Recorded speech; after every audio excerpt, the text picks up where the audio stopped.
बिस्मिल्लाहिर्रहमानिर्रहीम। Dear students, आज हम अपना टॉपिक जो करने लगे हैं वो हमारा बोर्स का एटॉमिक मॉडल है कि बोर का एटॉमिक मॉडल क्या था, उसको क्यों डिस्कवर किया गया और जो उससे पहले जो मॉडल्स थे एटम के बारे में, एटम स्ट्रक्चर के बारे में, वो क्यों फेल हुए। तो हम देख लेते हैं कि एटॉमिक मॉडल क्या। एटॉमिक मॉडल सबसे पहले जो दिया था वो थॉमसन ने दिया था। एटॉमिक मॉडल किसी भी एटम के बारे में बताया था कि एटम क्या है। उसने ये बताया था कि कोई भी एटम है वो उसके सेंटर में एक ऐसा सॉलिड पार्टिकल है, सॉलिड एलिमेंट है, सॉलिड हिस्सा है उसका, जिसके इर्द गिर्द जैसे वाटरमेलन के अंदर बीज बीज होते हैं वो स्प्रिंकल होते हैं, इसी तरह उस हिस्से के गिर्द भी इलेक्ट्रॉन्स जो हैं वो स्प्रिंकल हुए हुए होते हैं। उसके बाद फिर रदरफोर्ड ने एक एटॉमिक मॉडल पेश किया, उसके अंदर कुछ डिफेक्ट्स आए जिसके वजह से हमने उसको बिलीव करना पड़ा। जब उसके बाद फिर बोर का एटॉमिक मॉडल को डिस्कवर हुआ, तो जो रदरफोर्ड का एटॉमिक मॉडल था उसके अंदर भी कुछ ड्रॉबैक्स थे। उसमें ड्रॉबैक्स थे जो कि पहला ड्रॉबैक उसका ये था कि जब भी कोई इलेक्ट्रॉन रिवॉल्व करता है किसी भी ऑर्बिट के अंदर, तो वो कंटिन्यूसली मूव करता है, वो कंटिन्यूस मूव करता है। जैसे कि सपोज़ कर लेते हैं ये कोई न्यूक्लियस है, ये न्यूक्लियस है, तो कुछ इस तरह से इलेक्ट्रॉन ऑर्बिट में मूव करता है। इलेक्ट्रॉन जिसका चार्ज ए माइनस है,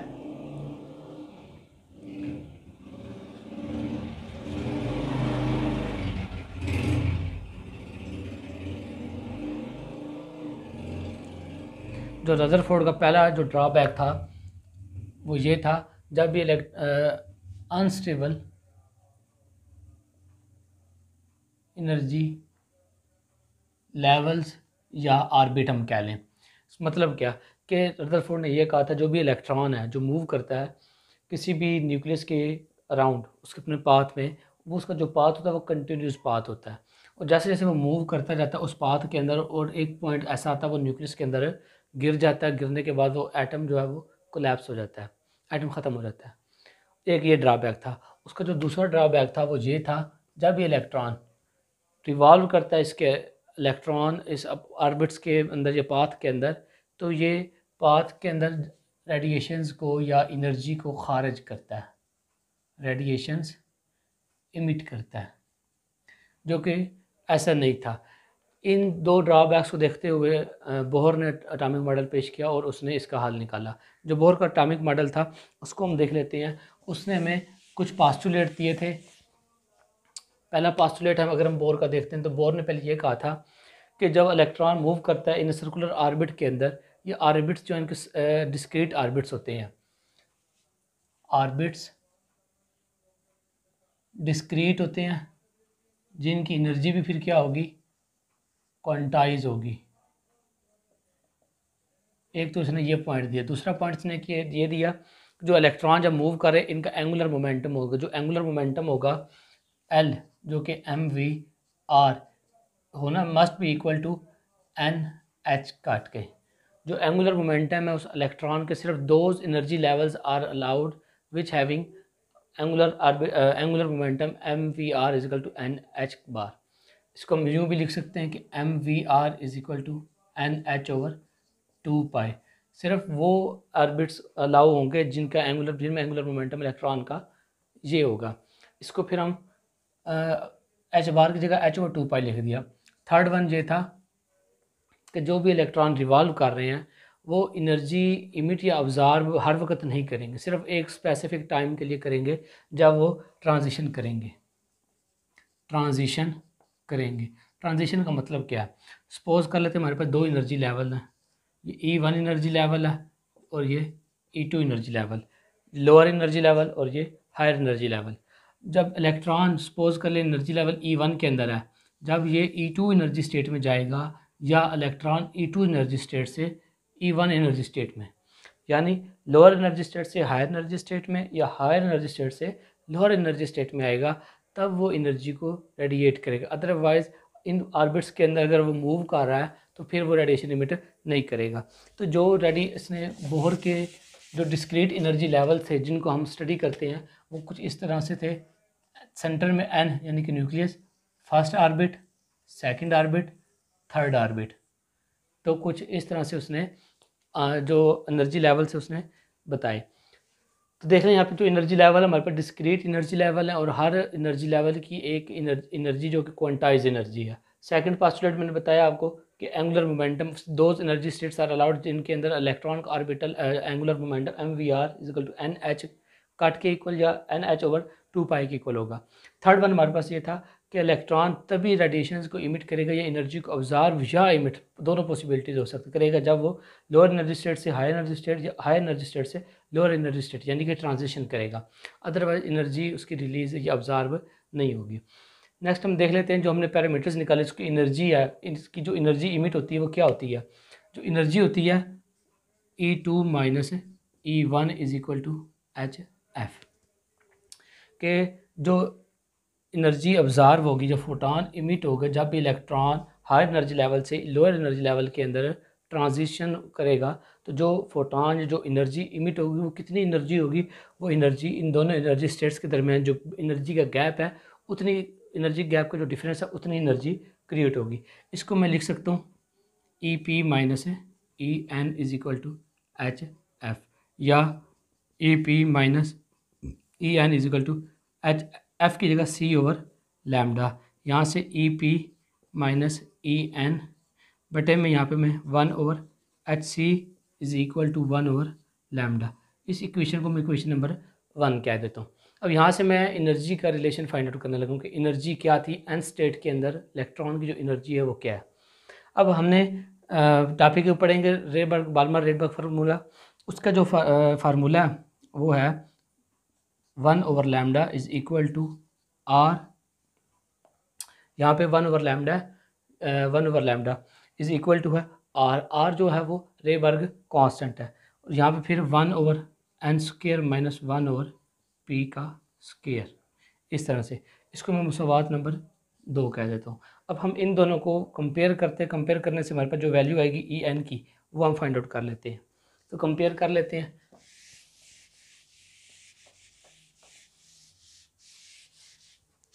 यहाँ से 1 ओवर लैम्डा, तो R into 1 over N square minus 1 over P square is equal to 1 over HC into EP minus E into N।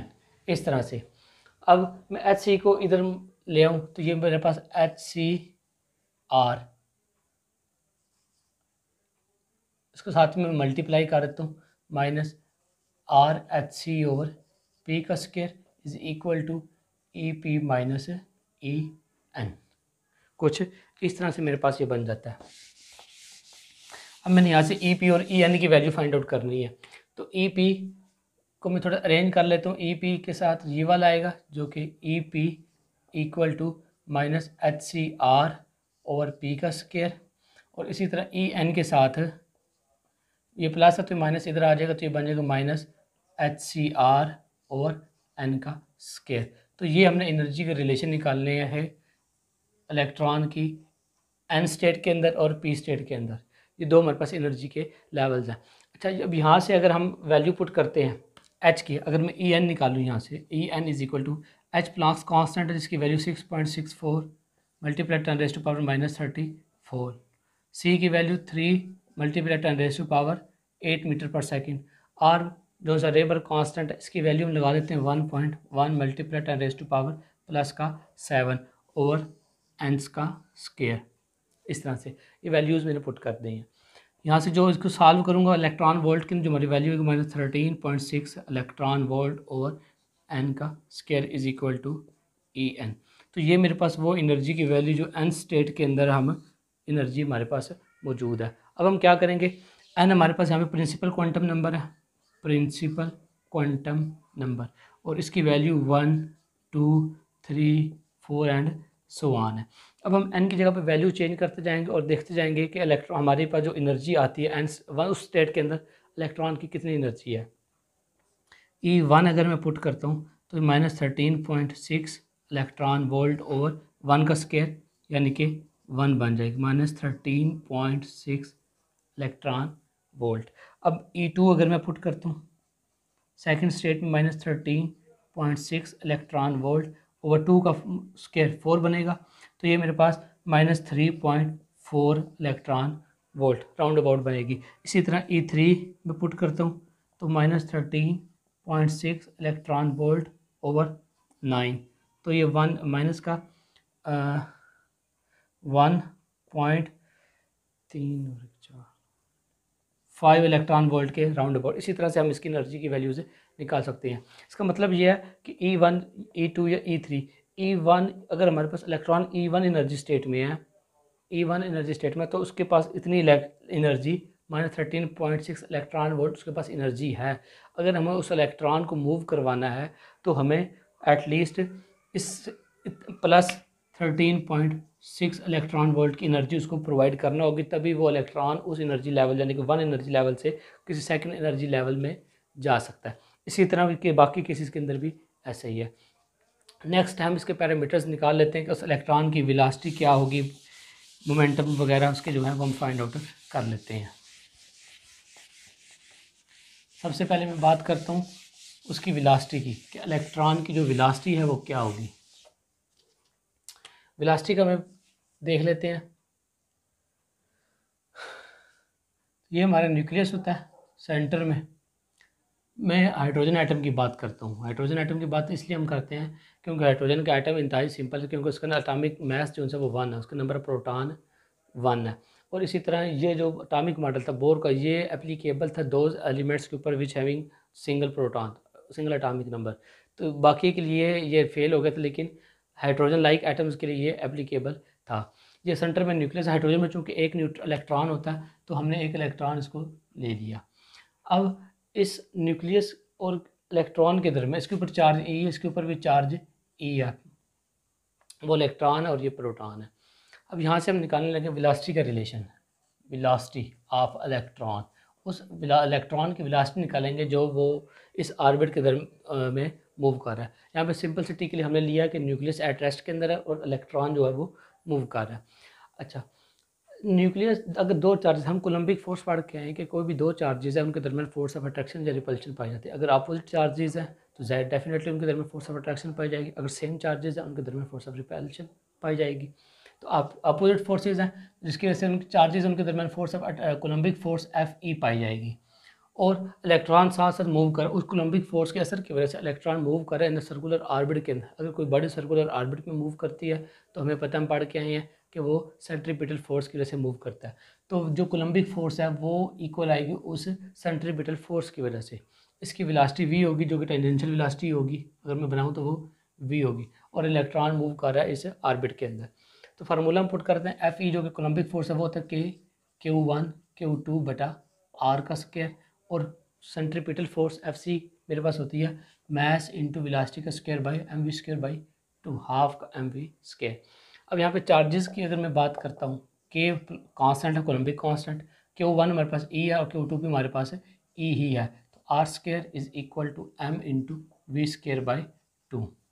तो ये मेरे पास के ई स्क्वायर, सॉरी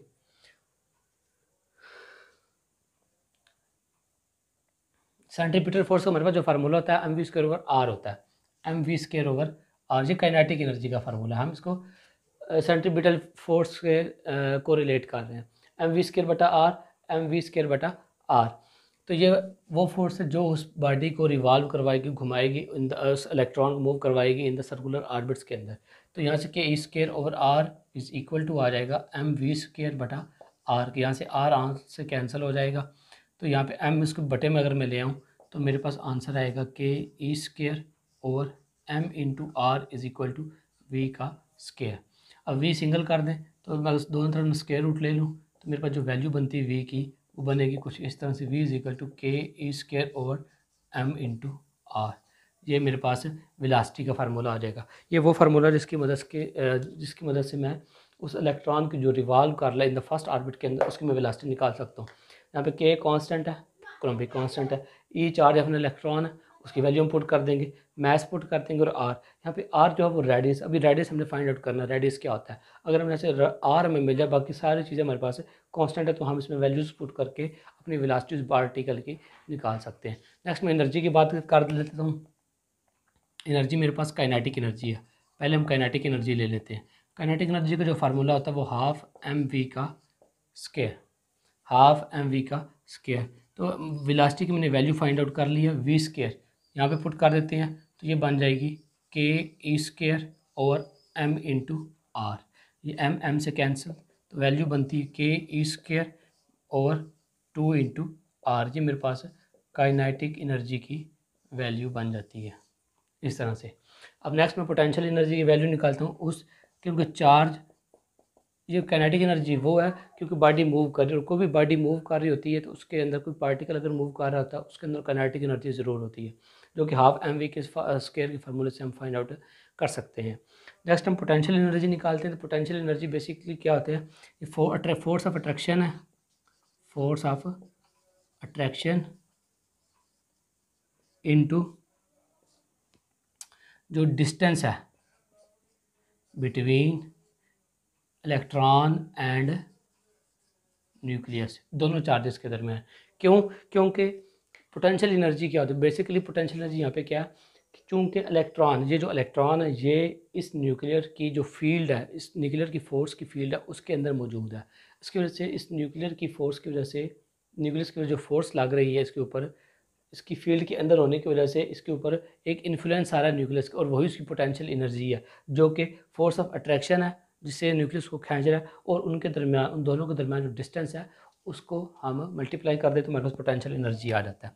तो फोर्स ऑफ अट्रैक्शन क्या होती है, वो के ई बटा आर स्क्वायर और डिस्टेंस इंटू आर आ जाएगा। यहाँ पर इलेक्ट्रॉन हम माइनस लगा देंगे क्योंकि फोर्स ऑफ अट्रैक्शन है, इस वजह से हम माइनस लगा दे रहे हैं। तो यहाँ पे आर स्क्वायर, ये आर से कैंसिल हो जाना, तो हमारे पास जो वैल्यू बनती है के ई स्क्वायर माइनस का ओवर आर, ये हमारे पास पोटेंशियल एनर्जी की हमारे पास वैल्यू आ जाएगी। अगर मैं अब टोटल एनर्जी फाइंड आउट करना चाहूँ, kinetic energy plus potential energy, तो वो हम निकाल लेते हैं यहाँ से,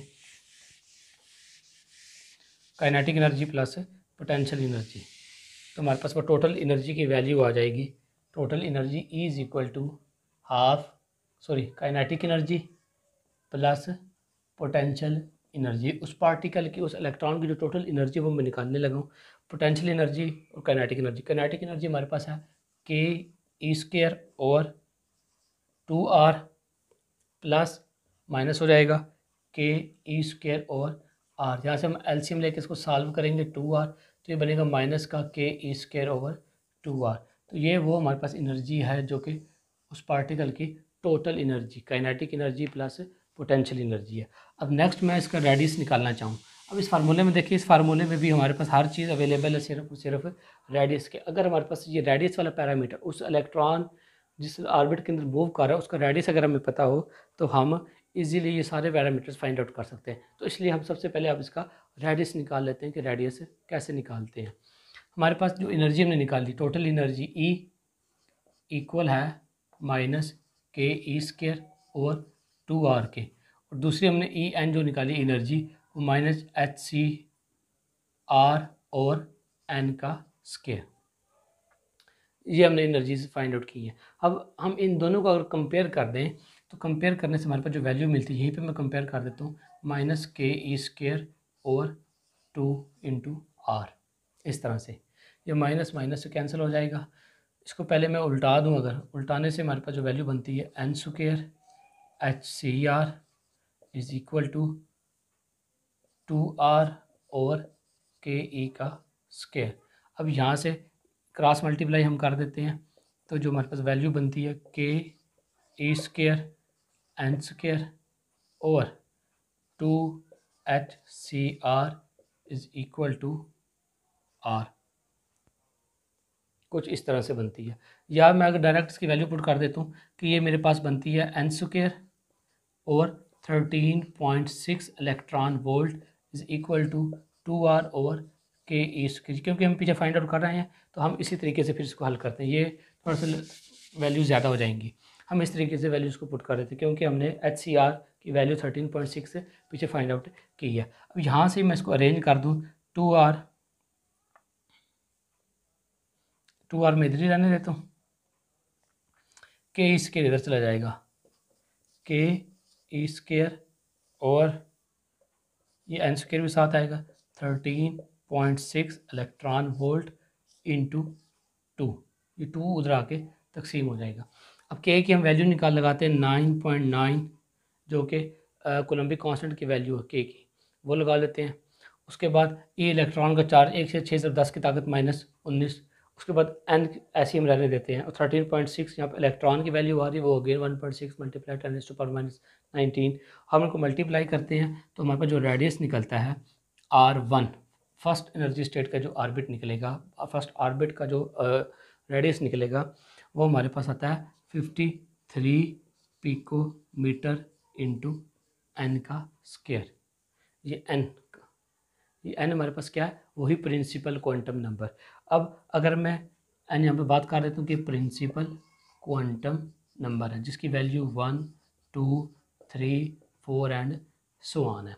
अब यहाँ पे मैं 1, 2, 3 एंड सो ऑन पुट करता जाऊँगा तो मेरे पास वैल्यूज़ निकलती आएंगी। आर एन है ये। अब R1 में पुट करता हूँ तो 53 पिकोमीटर निकल आएगा N2। अब एन यहाँ पे 1 पुट करूँगा, एन का स्क्वायर 1 बन जाएगा। अब R2 अगर मैं पुट करता हूँ तो यहाँ पे 53 इंटू 4 बन जाएगा। इसी तरह R3 में 3 पुट करता हूँ, 53 इंटू 9 बन जाएगा।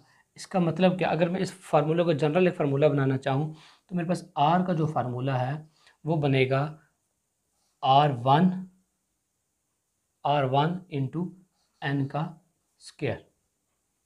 ये R n is equal to R1 into n का स्क्वायर। अब n की जगह पे हम 1, 2, 3, 4, 5 जो प्रिंसिपल क्वांटम नंबर है वो पुट करते जाते हैं। इस फार्मूले से हमें क्या पता लगा, हमें ये पता लग रहा है कि जो एनर्जी है उस जो रेडियस है वो भी क्या है, उसकी भी वो भी क्वांटाइज है, क्योंकि n 1, 2, 3 एक fix amount of principal quantum number fix value आ रही है, इस वजह से हमारे पास एक रेडियस भी क्वांटाइज होगा। नेक्स्ट हम देखते हैं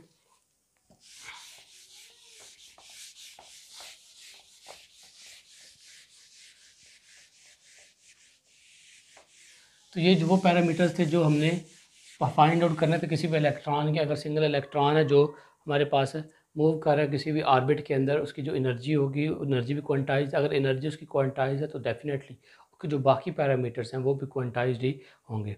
तो आज तक अब हमने जो पढ़ा है वो टॉपिक हमारे पास ये था कि बोर एटॉमिक मॉडल क्या था। बोर एटॉमिक मॉडल सबसे पहले जो ड्रॉबैक्स थे उसमें रदरफोर्ड ड्रॉबैक्स को उसमें सॉल्व करने की कोशिश की। जो रदरफोर्ड के अंदर जो ड्रॉबैक्स थे वो 2 किस्म के ड्रॉबैक्स थे। एक तो उसने ये कहा था कि जो एनर्जी लेवल्स होते हैं, जो एनर्जी स्टेट्स होते हैं किसी भी एटम के अंदर, वो कंटिन्यूस होती हैं, और जब इलेक्ट्रॉन उन एनर्जी स्टेट्स में उन मदारों में वो घूमता है तो वो एनर्जी खारिज करता हुआ आखिरकार न्यूक्लियस के अंदर गिर जाता है और वो वहाँ पर आके कोलैप्स हो जाता है। तो सेकंड एनर्जी लेवल था उसका, ये था कि जो एनर्जी वो रेडिएट करता है, ईच एंड एवरी टाइम वो एनर्जी रेडिएट करता रहता है। लेकिन बोहर ने ये कहा कि इलेक्ट्रॉन सिर्फ और सिर्फ उस सूरत में, उस कंडीशन में एनर्जी को रेडिएट करेगा जब वो एक एनर्जी स्टेट से दूसरी एनर्जी स्टेट के अंदर ट्रांजिट होगा। यानी कि जब वो ट्रांजिशन करेगा तो एनर्जी रिलीज़ करेगा या ऑब्जर्व करेगा, या डिपेंड करेगा ट्रांजिशन के ऊपर। अगर ट्रांजिशन लोअर एनर्जी लेवल से हायर एनर्जी लेवल के ऊपर होगी तो वो रेडिएशन को ऑब्जर्व करेगा, और अगर हायर एनर्जी लेवल से लोअर एनर्जी लेवल के अंदर होगी तो डेफिनेटली वो एनर्जी को रिलीज़ करेगा। और जो एनर्जी रिलीज़ करेगा वो उन दोनों एनर्जी लेवल्स के दरमियान जो डिफरेंस है एनर्जी का उसके इक्वल हो गए। सेकेंड वन उसने ये कहा था कि जो एनर्जी लेवल ऑर्बिट्स हैं, जो मिदार हैं, वो कंटिन्यूस नहीं है, वो डिस्क्रीट है। उनकी एक ख़ास एनर्जी है जो कि क्वांटाइज एनर्जी होती है, जो कि हमने फाइंड आउट कर लिया। तो उसका रेडियस हमने निकाला, वो हमारे पास क्वांटाइज निकला। हमने फिर से उस इलेक्ट्रॉन का एंगुलर मोमेंटम के बारे में बताया कि जो एंगुलर मोमेंटम है वो NH/2π के इक्वल होगा, यही बोर ने हमें बताया था। इस तरह हमने वेलोसिटीज़ की फाइंड आउट की, उस पार्टिकल की टोटल एनर्जी हमने फाइंड आउट की। तो ये हमारा आज का टॉपिक था। चैनल को सब्सक्राइब भी कीजिएगा, लाइक कीजिएगा और शेयर ज़रूर कीजिएगा।